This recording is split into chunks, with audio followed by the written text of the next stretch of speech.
Hey guys, thanks for watching.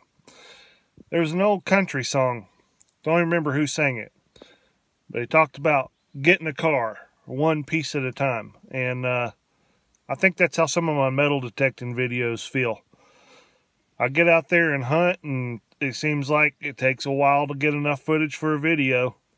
Each little hunt produces maybe one or two things, and I found some cool things over the last week and a half. But you don't ever know when that hotspot is going to pop up. And right at the end of this week, I got on one. Been thinking about doing a little video for a while showing you guys how I hunt for Native American artifacts. Some of you guys have been asking for some tips.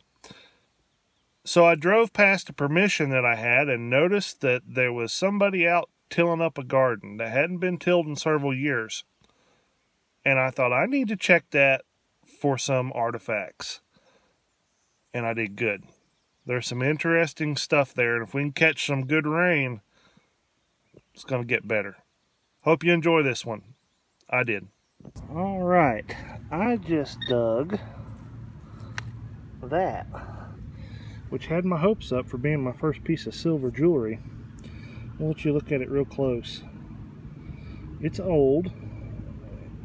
And it's got some engraving, I think, on it. I don't know if that's design or letters. So I'm going to have to take it home and see if I can get anything off of it. But it's not silver. I believe it's just aluminum, I think. But it was right on top of that. So that was a pretty good pull for Old Yeller. Alright, keep going. I'll show you if that's got anything cool on it. Well, I usually don't take time to film a shotgun head stamp. And to be honest with you, I've kind of gotten lazy about even cleaning some of them. But this one, I don't know. I decided to clean it, and I'm glad I did. I think it's a rare one. PCC League number 12. That's a Peters, but it's old, according to what I'm reading. Like 1896 to 1902, and somebody online was saying it was rare. So I'll study a little bit more into that one, but maybe one to keep. Never know what you're gonna get on. Well, nothing but pull tabs, but I just had a good feeling today, and I have got to go like right now. But check that out. Nasty old signal, but I think that's gonna be a cool bale seal. Looks like it's got some, oh yeah, that's got stuff all over it there. That'll be cool. I'll clean that up and show it to you. Love it. Well, it's not a bale seal. This is actually a first for me. SRY stands for Southern Railway, and it spanned all over the southeastern United States. But I don't think it's a bale seal. You see those two nubs at the top? A wire would have run out both of those and formed a loop. And then that loop would have gone through somewhere here on a mechanism on the train car door, sealing it off. Only way to open that door would be to break it. Well, hot diggity dog. I just pulled a big nail out of there. I knew that wasn't the signal. Covered it back up. And then I had to go through all these roots because it was shallow. I think I just got me a military button. I think. Oh yeah. That may be a Navy button. Now, didn't have cannonballs. I dug one with cannonballs under it one time and got all excited just to find out it was a blazer button. But it didn't have a shank like that on it. That is military. Navy button. Awesome. Just blown away at how many military relics I dig in this little town, this little county. No military bases. World War I, World War II era stuff. Man, what a testimony to the number of people that served, the fact that I'm finding as much as what I do. Oh yeah, that made my whole week right there. Awesome. Alright guys, I hit my button with this brass bristled brush, which does really good on buttons. And check it out. I should have known. I'm having the hardest time keeping that in the sun for some reason. There we go. Should have known. That cockeyed anchor. That's a marine piece. And what's really cool about that, this button is the third marine relic that has come out of the one little area that I've been digging. It's not a house site. It's more of a in-town place. So I feel like they're connected. I don't think you find a lot of marine stuff laying around. Very cool. Boy, how's that for pretty. That is a huge rhododendron bush. Well, I have been hunting and pecking around, doing a little bit of detecting here and there for the last week. But I wanted to show you guys a little bit of hunting for arrowheads. And a lot of you have asked, how do you go about it? And this is how I do it. I found artifacts here before. And in fact, there was a archaeological survey done at this spot because they were doing some road work nearby, and they had to do that to make sure before they ran a grader through here they weren't disturbing anything. And they didn't find much. I actually got to look at the report, but they didn't dig right here. They dug over here between those two trees up above, just a couple test holes. I've pulled pottery and arrowheads out of metal detecting holes in this spot. So this was turned up here just recently, and it got rained on, so we're going to walk through here and see if anything popped to the surface. I'll show you if I find anything. Well, that did not take long. I just shut the camera off, and I've got a cool looking piece right here. Check this out. That's a piece of flint. That's not native to this area. It was brought in and trade, and it's got a great color, almost a bluish color to it. Oh wow, that would have been a drill. That looks like a drill.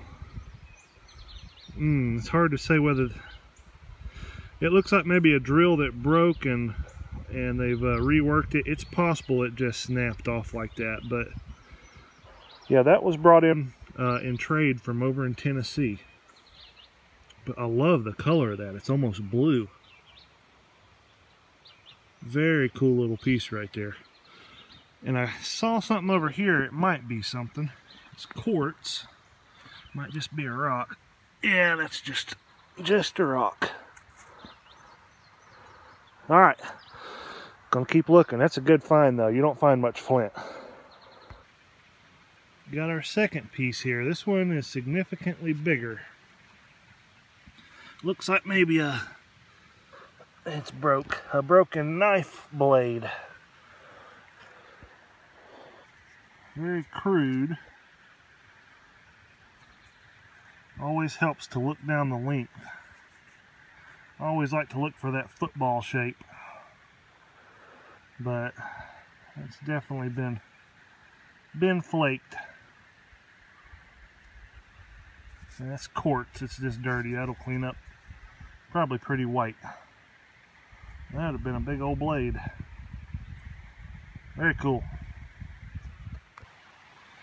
This spot really hasn't got enough rain on it yet to really show what's here. It needs, I mean, a good heavy inch of rain, and it will really wash some stuff off. But I am seeing, I've already picked those up, just flakes, lots of flakes.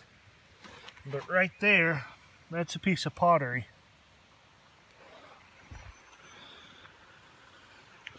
And it might have a little design left on the outside.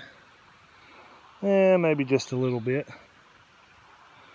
But you can always see that interior there, and it'll be a lot of times it'll be black or tan, or you'll see the little particles on the inside, little bits of quartz which they added to strengthen. the clay. So there's some stuff here, but I'm telling you, a good rain, I'll be doing a whole lot better here. Holy smokes, what a killer. Wow. Guys, look at that. Look at the size of that thing. I tugged on it a little bit and it moved, so I think it's broke, but good night. It's that rose quartz too. Oh man. Wow. Look at that. Goodness gracious, that's the biggest thing I've ever found. As far as, look at the width on that thing. Let's put it out here in the sun. Look at the color too. Oh, that is an awesome find right there. Gosh, I wish they had the back on it. Good gravy. Wow, that just made the day. Well, I'm not done. I'm gonna keep looking. Man, that's a horse. Love it. That's gonna be so pretty when it cleans up too.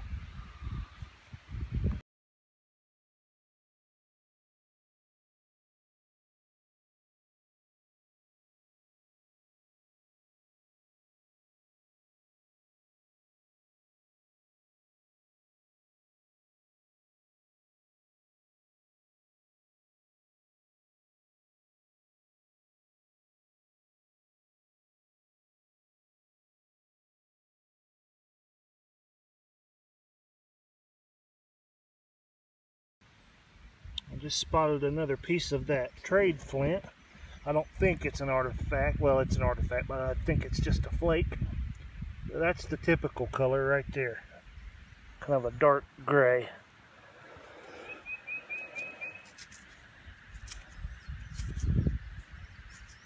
It's amazing how sharp that stuff is, though.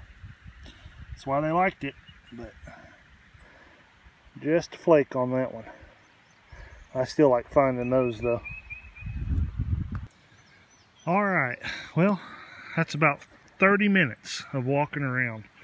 And that's what we got. And I promise you, if the rain comes before this green stuff gets too big, there'll be more come out of here. We'll do better the second time. You guys gotta check out the extent of that bush. Look at that thing. That is one bush. What a monster. Well, I just did something I have not done in years. I got done hunting that field and I sat down under that big old rhododendron bush, and the grass was nice and soft and the sun was warm and a nice cool breeze was blowing, and I just sat down to look at some footage on my phone for a second. And that's the last thing I remember. I was gone. I mean, dead asleep. And I would still be sitting under that bush sleeping if my friend Kathy Mall hadn't messaged me and asked me if I'd found anything other than that big arrowhead. She saved my bacon, man. I'd have been sleeping, I guess, till it got dark and cold. My wife would have killed me. I'm going home. Thank you, Kathy.